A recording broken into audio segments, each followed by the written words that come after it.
It was late, just past midnight, when I found myself downstairs folding laundry, trying to finish before going to bed. My husband, Mark, had already retreated to her bedroom hours ago, and the house was peaceful except for the quiet hum of the washing machine. I had this habit of folding everyone's clothes separately, stacking them neatly, and leaving them outside their doors. It was a little ritual that made me feel in control, even on the days when life felt anything but. That night, I was more tired than usual. My eyelids drooped as I pushed open a door I thought led to the guest room, a stack of clean t-shirts in my hands. But the room wasn't the guest room at all. It was Liam's, my stepson, 19, tall and awkwardly handsome, still navigating adulthood, and there he was, lying on his bed, completely naked, his hands moving slow, almost hesitantly, across himself. I froze, breath caught in my throat. He didn't hear me come in. His focus was absolute, his expression a mixture of frustration and embarrassment. Why does it still curve like this? He muttered under his breath. I should have turned around, shut the door, and walked away. But something held me back. A mix of shame, curiosity, and an unexpected itch I hadn't felt in years. I slipped it back just enough to watch without being seen. His body was beautiful, but his uncertainty made him vulnerable. The curve he hated was unlike anything I'd ever noticed before. Thick, strong, but bent at an odd angle that made him grimace. Suddenly, he groaned and threw his head back against the pillow. This is why girls laugh, he whispered. And then he saw me. His eyes went wide with horror as he scrambled for a pillow to cover himself, his face burning red. Mom, I'm so sorry. I didn't know you were. I thought this was the guest room. I stammered, holding the shirts awkwardly. We stood there, breathless, the silence heavy between us. And then something inside me shifted. I stepped into the room and closed the door behind me. You didn't need to be embarrassed, I said softly. I'm a woman too, Liam.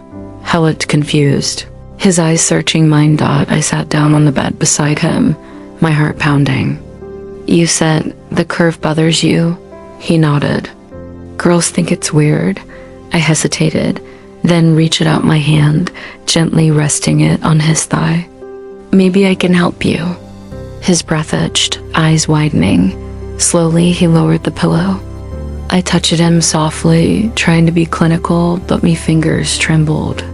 There was warmth, vulnerability, and a strange pull I couldn't explain. It's not ugly, I whispered. It's beautiful. He looked at me like I was the first person to tell him that. In that moment, the air changed. It was no longer about helping Dot. It was about something deeper, something forbidden. We didn't go further that night, but everything had already shifted. I told myself I wouldn't go back to that room.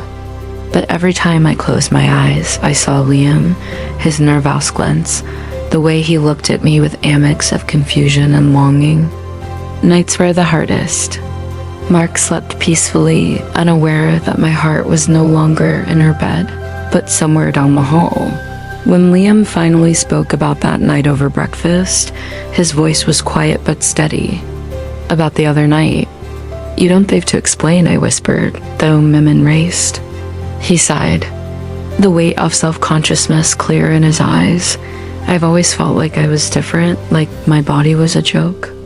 My heart ACHD. Here was this young man, strong and capable on the surface, but fragile underneath. Liam, I said, there's nothing wrong with you.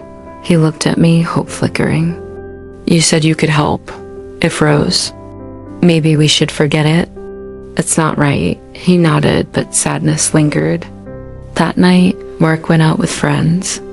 The house was quiet, too quiet. I found myself standing outside Liam's door again, heart pounding. Come in, I said softly. He was sitting on the bed, shirt on this time, but the vulnerability was the same. I shouldn't hear, I whispered. But you are. Wouldn't speak much. Just looked at each other. Two people caught in a moment too big for words. I can't stop thinking about that night, he admitted. Me neither. His voice broke the silence, and then he stepped closer. Can I hold you? I nodded, overwhelmed by the honesty.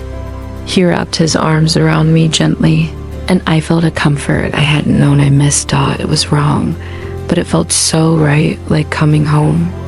He pulled back slightly, eyes searching mine. You make me feel whole. You always were, I whispered. Our lips met in a kiss, soft and slow, full of confusion and raw emotion. When we parted, breathless, we both knew the line had been crossed. We didn't go further that night. We just held hands, whispered secrets, and shared that closeness that neither of us had expected. But the desire simmered beneath the surface, dangerous and undeniable. The morning after, I tried to pretend nothing had changed.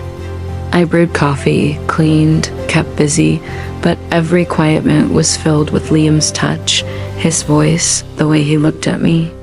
Mark kissed me goodbye, unaware of the storm inside me. That evening, he left early for work, leaving the house empty. I sat on the couch, telling myself not to move, but my legs betrayed me, carrying me to Liam's door again. He lay on the bed, headphones on, eyes closed. When he saw him, his expression shifted, hope and fear tangled together. I shouldn't be here. But you are. We didn't rush. Each touch was slow, deliberate, full of fetching emotion. He whispered, I've never felt this way before. I closed my eyes and whispered back, take your time.